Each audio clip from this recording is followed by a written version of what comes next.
கத்தார்லேருந்து Dallas வந்தாச்சு. நம்ம flight 40 minutes delay. இன்னும் 1 hour 20 மினிட்ஸில் நெக்ஸ்ட் ஃப்ளைட். அதுக்குள்ளே நம்ம முடிக்க வேண்டியது immigration, baggage, security check. International ஃப்ளைட்ஸில் வரும்போது இங்கே நம்ம டாக்குமெண்ட்ஸை வெரிஃபை பண்ணி நம்ம லீகலாக வந்திருக்கோமா இல்லை இல்லீகலாக வந்திருக்கோமா அப்படின்னு வேலிடேட் பண்ணுவாங்க.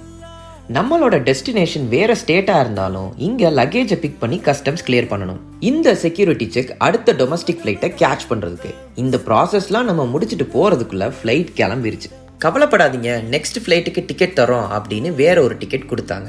சீட் நம்பர் என்னன்னு பார்த்தா ஸ்டாண்ட் பைன்னு இருக்குது. எப்படா நின்றுக்கிட்டே போகிறதுன்னு கேட்டால், sir next flight fully booked, இப்போதைக்கு சீட் இல்லை, யாராவது கேன்சல் இல்லை உங்களை மாதிரியே மிஸ் பண்ணால் அந்த சீட்டை உங்களுக்கு தருவோம் அப்படின்னு சொல்கிறாங்க. இந்த சுச்சுவேஷனில் பேனிக் ஆகாமல் நம்ம டிக்கெட்டோட ப்ரையாரிட்டி என்னன்னு தெரிஞ்சுக்கணும்.